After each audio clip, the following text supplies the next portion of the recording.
Alright, so this is big news, because there's a secret to the new version of Mirage's Eclipse that nobody talks about, and with the upcoming update, Rhino's Roar will no longer be the objectively best damage buff from the Helminth system, and you might even have to refit some of your Warframes. So, in this guide, we're going to talk about what exactly has changed, why Eclipse is now secretly stronger than Roar, and, most importantly, in which situations you want to use which of these two skills going forward. As always, a massive shout out to all my generous channel members who help me keep the lights on. And now, let's jump right into it. Alright, so what is the deal here? See, with the upcoming Dante Unbound update, the skill Eclipse from Mirage is going to receive a rework in that it will no longer be light level dependent, whether you get a damage buff or receive damage reduction. I also made a whole video on the changes a couple of weeks ago, so I don't want to get too much into the details. Just for your information, what is going to change going forward is that from the next update on, Eclipse is going to be a toggle, so you can always decide yourself whether you want to have the offensive or the defensive version of this buff. And since it's also not going to be light level dependent anymore, that means you will have a constant buff, always the maximum number, and not like this weird going up and down depending on how bright it actually is in the spot that you are currently standing. All in all, these changes mean that Eclipse becomes a very viable protective and offensive buff for many other Warframes out there, since it is Mirage's Helminth ability, so you can put it on to whoever you want, and therefore it stands in direct competition with Rhino's Roar. So, let's take a look at the actual numbers of the new Eclipse to find out which one is presumably the better one. Alright, so yesterday the developers published in the Warframe forums how exactly the new Eclipse numbers are going to look like as part of the dev workshop for the new Dante Unbound update. I'm going to put you the link in the video description in case you want to read through everything yourself, but this section right here is the one that is important to this video right now. Going forward, if you tap the Eclipse button, you get the defensive buff, meaning the damage reduction, and if you hold the Eclipse button to cast the skill, then you will get the Solar Eclipse buff, which means the damage buff for your weapons. For Mirage herself, the actual numbers didn't change all that much, because going forward, still, the damage buff for the weapons will be 200% at base, and the defensive buff will give you a base 75% damage reduction like it was before as well. However, there is a little bit of a change in that previously, the damage reduction, given enough ability strength, could ramp up to a maximum of 95%, however, that was now reduced to a maximum of 90% that you can possibly get out of this to bring it more in line with other abilities like Gara or Citrines. However, in my personal opinion, this is not really that much of a great move because, Mirage is that squishy already, so she really needed this big damage reduction to stay viable in Steel Path, and now this has become even more difficult. But now, let's go over what's actually important right here, and that is the Helminth version of Mirage.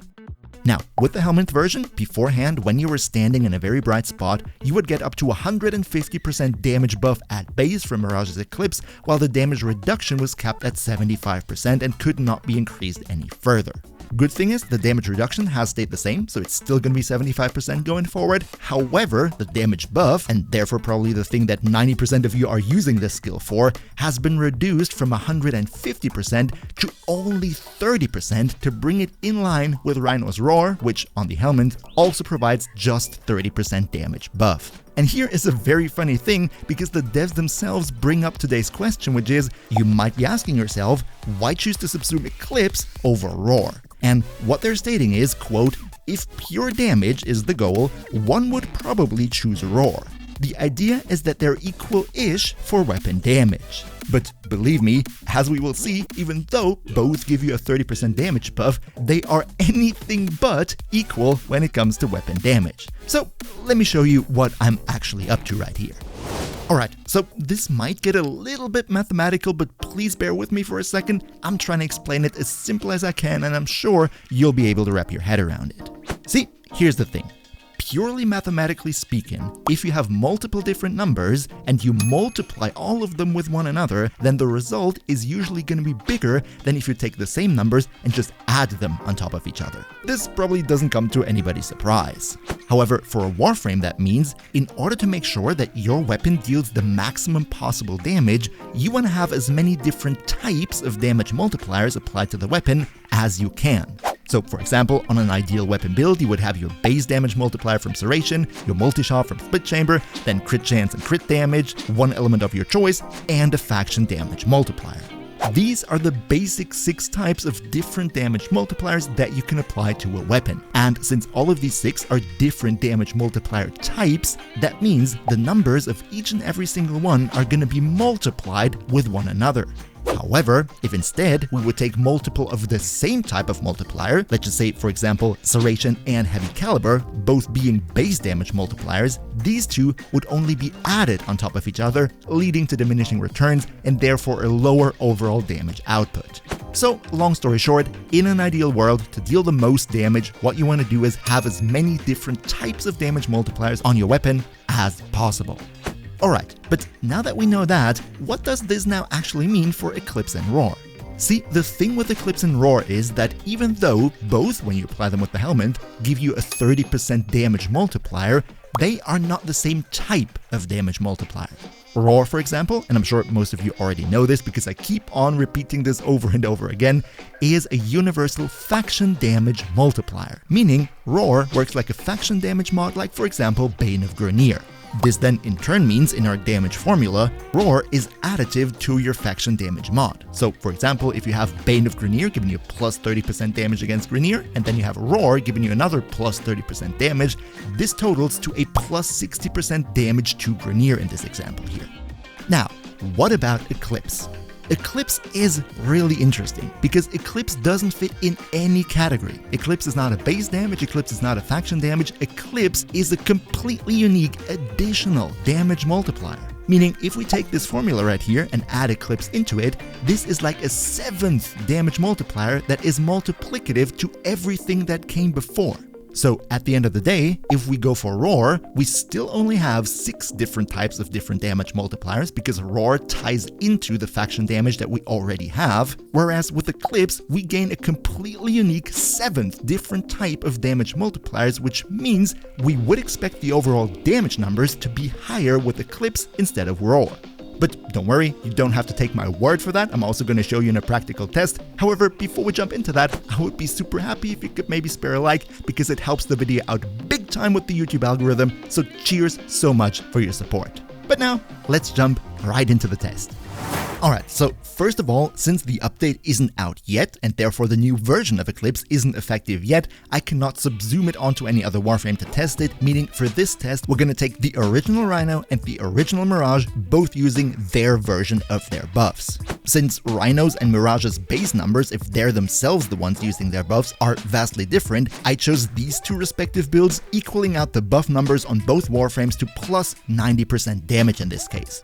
Also, I made sure that we don't run a companion and don't have any other type of external buffs that could falsify the result. By the way, you can also see up here that the buff numbers are identical. For this test, as a weapon, we're going to use the Helminth Prime, which is running this build right here, meaning pretty much the same ideal build situation that I've teased before, with base damage, multi-shot, crit chance, crit damage, 1 element, and a faction damage bonus.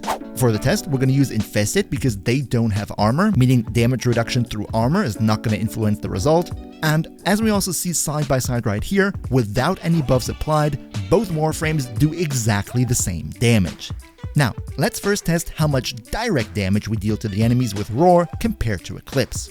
As we see, with both buffs activated on both of these frames, Mirage actually does deal way more damage than Rhino with his Roar. Looking back onto our damage formula from before, this should come to nobody's surprise because since Mirage is a 7th multiplicative element, whereas Roar is just additive to the faction bonus that we already have, this means for direct damage, Mirage's Eclipse is way superior to Rhino's Roar going forward. However, we shouldn't jump to conclusions right away and just see the world as a black and white thing, because there is nuance to this. So far, the only thing we really did was testing direct damage. Now, in order to show you what I mean, let's also run a test where we deal damage over time in the form of a slash proc. In order to not skew the results here, we are not going to change weapons. Instead, we're going to use Hunter munitions on our foeman and therefore deal the slashes with exactly the same weapon and exactly the same loadout. Now, given that Mirage's Eclipse was stronger on the direct hit, and the slash damage is based on, well, the damage that you do with your hit, you would naturally expect that the bleed effects will also be higher with Mirage's Eclipse. But as we see right here in the test, this is by far not the case. The ones that you deal with Rhino's Roar are way bigger than the ones with Mirage. So why is this all of a sudden? See, the reason comes down to how exactly faction damage in Warframe works if you deal damage over time effects. I don't want to get too much into the nitty-gritty details and to the math here, but what it boils down to is that the faction damage effect in the damage formula is applied quadratically. We call this effect also double dipping, which is probably a term that you've already heard multiple times. Now, given that Roar counts as a faction damage bonus and therefore increases the overall faction damage that we deal with the Roar build, the bleed effects are naturally going to be way stronger in the Roar version because you now have a bigger number and therefore influences the damage numbers quadratically. So, what does this overall now mean? The conclusion here is actually pretty simple and doesn't require any math at all. If you run a weapon setup that deals damage over time, then Roar is still the ideal choice, just like before. However, I'm aware that not everybody likes this damage over time meta that we've had for ages in Warframe and just prefer to deal direct damage and instantly kill the enemies, and in this scenario, where you mostly deal direct damage and not damage over time, Eclipse is gonna be the way superior choice for higher damage numbers going forward with the Dante Unbound update. So, in case you currently use Roar on any Warframe that wants to deal direct damage with their weapons, you might want to think about actually switching that out for Eclipse once the update goes live. However, now before we wrap up the video, there is some more nuance to both Roar and Eclipse that you might want to hear before making your final conclusion. For example, Roar is a buff that not only affects yourself, but also nearby allies, whereas Eclipse is just for yourself. So if you like to play in a team, you might still want to choose Roar to help your teammates out over Eclipse. Also, Roar increases damage from all sources, including not only just weapons, but also Warframe abilities, for example. Eclipse, however, really only affects your weapons. On the flip side, however, Roar is really just a damage buff, whereas Eclipse can also be switched so that you get both protection and damage buff from it. Then, another minor little thing, Roar just at base lasts 5 seconds longer than Eclipse, so I don't know if you really care, just wanted to mention it. And most importantly, and this is really big, all our testing that we've done so far was based on the assumption that you already had a faction damage mod installed onto your weapon. However, I am well aware that a lot of you really don't like using faction damage mods and therefore might not have one on the weapon. In this case, both Roar, counting as faction damage, and Eclipse, counting as a unique type of damage, would result in pretty much the same damage number because in both cases, both of these are a separate new multiplier being added into the formula. However, even without installed faction damage mod on the weapon, if you want to go for damage over time, then Roar is still gonna be the ideal choice. One very busted frame, by the way, who would benefit greatly from the new Eclipse would be Harrow, about whom I've made a video just last week. So, in case you haven't watched it already, make sure to check that one out as well. Another big shout out to Niels V, Demon Lord Zell, Demon Emperor, Emperor Prime, Blind Waffle, Nost Linux Gaming, Lycran Shepherd, Turtlepeer, Shadow Soul, JPT Kochman, and all other generous channel members for your continuous support. We see each other, hopefully in the next one, and until then, as always, good loot!